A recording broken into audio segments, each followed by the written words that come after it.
Morning presented by First Commonwealth Bank on the voice of Indiana County, WCCS 101.1 FM and AM 1160. It's 8:47 right now. It's time now for one of our interview segments, and it is presented by Marcus & Mack, a law firm representing injured people.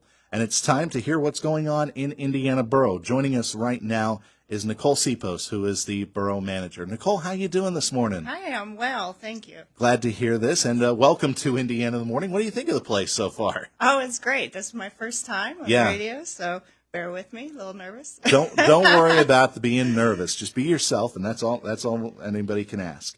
A couple of topics we were talking about before we went on the air today. One of them is the pothole hotline. It's still pretty active, it sounds like. It is, yes. It was put up about a month ago. Again, the weather didn't cooperate at the beginning of last month, so we had some delays in starting the process. But Public Works has been out there. They've finished wards 1 and 3 and 4, and are working on ward 2 this week. So hopefully all the wards will be done by the end of the week. They can go back and see if they missed any, and the hotline will still be open. Okay, so if people want to report a pothole, then what's the number to call? Well, they can go on our borough website, and there's a link to that, and they can just fill in where the pothole is located and let us know. Or they can call the borough's office, too. And then what's that phone number? 724-465-6691. And you said they've been kind of working like in certain areas in the wards, taking on each ward individually then. Correct, because there was a winter was a rough one. This past winter was brutal, I think, right, as far as roads concerned. And I know that there are some potholes. I'll talk with you afterwards about where I've been seeing some. So right, we'll take it from there. But again, work is almost completed on the first round, and it sounds like they'll just go back and they'll do some touch-up work there.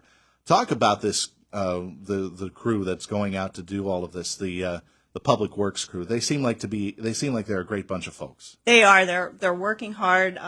They're dealing with the list is ongoing, and Paul Gellis, our recently new Public Works director, he's leading them, and everything's going great. So Paul comes in now. How long has he been? I think it's coming up on a year. 1 year with the borough? Mm-hmm. Excellent. And so far, so good, it sounds like. So far, so good. All right, excellent. So now the next thing is, we talked about the wards. One of the topics that has been coming up recently at the Indiana Borough Council meetings is reapportioning the wards. Now, let's kind of get back into a little bit of history as to why this needs to be done. Well, based on our population of 14,000, we want to make sure each ward is evenly represented. And right now, looking after the census was done, that's not happening right now. So we need to look at reapportioning the wards and try to make sure all of the wards are represented. So is Indiana Borough going to continue then with a 4-ward system like it has been? That's one of the options. We actually are meeting the ad hoc committee. They formed an ad hoc committee, and we're meeting today at 9:30, which is open to the public.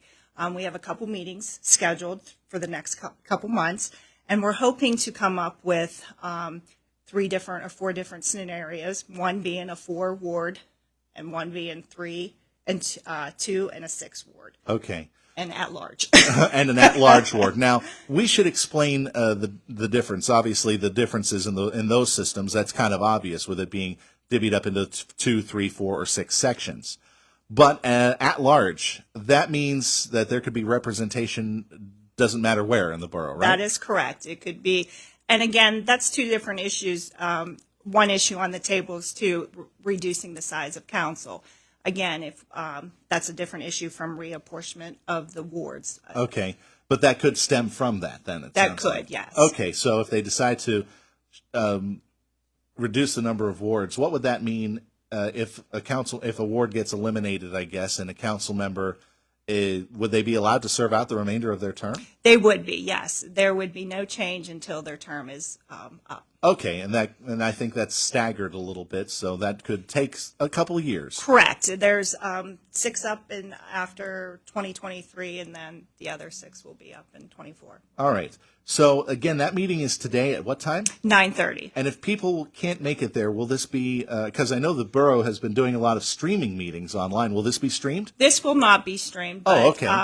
Our chairperson is Councilman Newell, and I'm sure there will be notes taken and will be presented at the council meeting. So that will be talked about at the next borough council meeting, so we can expect that. Yes. One of the other issues that's been talked about, and I think a lot of our listeners probably have some questions about, is the goings on with the proposed Dunkin' Donuts site on Philadelphia Street. Now, if I'm remembering this right, this is going to be in I think it's the either the 500 or the 600 block. The 500 block. The 500 block. Okay, my geography got a little mixed up there. I apologize, but maybe you can talk about what's going on recently with that, because I know that there has been a lot of votes taken on this, and some things got rejected. Some plans got rejected. So what's going on with that right now? As of right now, the parking on Philly Street was approved to remove 2 parking spaces. The parking on Fifth Street, the 2 parkings on Fifth Street, was not approved. So right now, it's still in the process of some legal action, which our solicitor is handling that, Right. and we haven't heard back. So I'm sure our solicitor will be reporting at the next council meeting. All right. And again, the solicitor being Pat Doherty in this Yes. case, and this being a legal matter, we won't divulge any further. We just wanted an update on how things were going, and that's pretty much okay with that.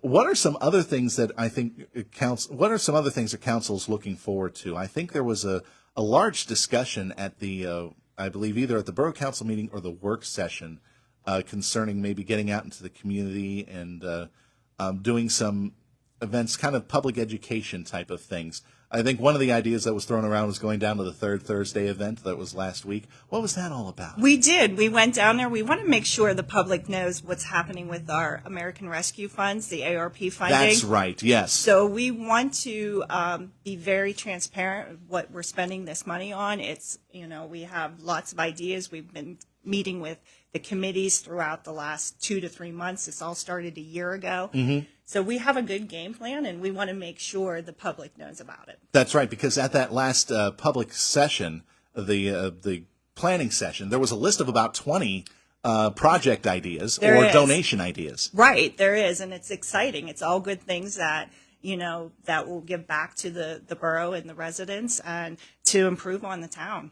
How tough is it to whittle that list down even further? Because that seems like a good list to start with. It is. It's a good list, and it's all great ideas. But to prioritize it is what's tough. And everybody wants to see what came out of their committee as priorities one, and we kind of have to pick and choose.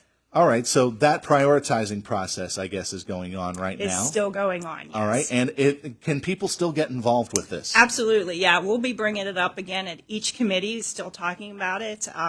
We talked a little bit about it, Public Works. The big thing is sidewalks and, a tree program, a sidewalk program. We would like to hear what the residents would like to see. Sidewalks is a huge issue in Indiana Borough. How much money is the borough going to receive in ARP? $1.3 million. That's a lot. It's a lot, but other municipalities are receiving more. True, yes, but I think for Indiana Borough, that's a lot of money. It's a great start. Yeah, we would love to see it spent on infrastructure, but we have other plans in the works for that too. All right. So. Excellent. And if people want more information on that, they can go to Indiana Borough's website? Absolutely. It's all on the website. The only thing, our grants communication person makes sure everything's updated, the different list, and explains everything in detail of the different projects. All right. And the website address is? www.indianaborough.com. All right, excellent. Is there anything else, because we are coming up against the mark, but is there anything else that you wanted to make mention before we said goodbye today? Just hopefully you'll see we have a new parks department starting out there. You're going to see some things happening with the trees getting trimmed, and we're working with Shade Tree and going to get the trees cleaned up around town. All right, so a little bit of trimming, pruning, and things like that. Excellent. That actually sounds pretty good. And I think everybody's looking forward to West Sylvania this weekend. That's right. The 7th Street will be closed down starting Friday afternoon. So just put that out there. All right. So just to be aware, IRMC Park, of that area of 7th Street closed off for traffic as they set up and get ready for the Delaney Chevrolet West Sylvania Jazz and Blues Festival. I think we're just about at it. So, great. Nicole, I think that was fun. Oh, that was fun. Excellent. 2 hard questions. All right. But thank you very much for joining us here on Indiana in the Morning, and we hope to see you again soon. All right. Thanks. Thanks again. Nicole Sipos, the manager of Indiana Borough, joining us this morning on Indiana in the Morning, presented by First Commonwealth Bank, and our interviews are presented by Marcus & Mack, a law firm representing injured people. And it is 8:57 this morning here on Indiana in the Morning. In our next hour, we will be talking with our office etiquette guru and talking about how people are now coming back to brick and mortar offices. So things need to be kept in mind as far as etiquette is concerned. That's coming up in our next hour. And we'll also play Jake Picks as well, when Jake gets to pick the topic of the stories that we talk about here on Indiana in the Morning, presented by First Commonwealth Bank. Jake will also be back with the news right after Fox News headlines at the top of the hour, and we'll also have a quick check of sports in a minute as well. That's coming up in just a few minutes here on Indiana in the Morning.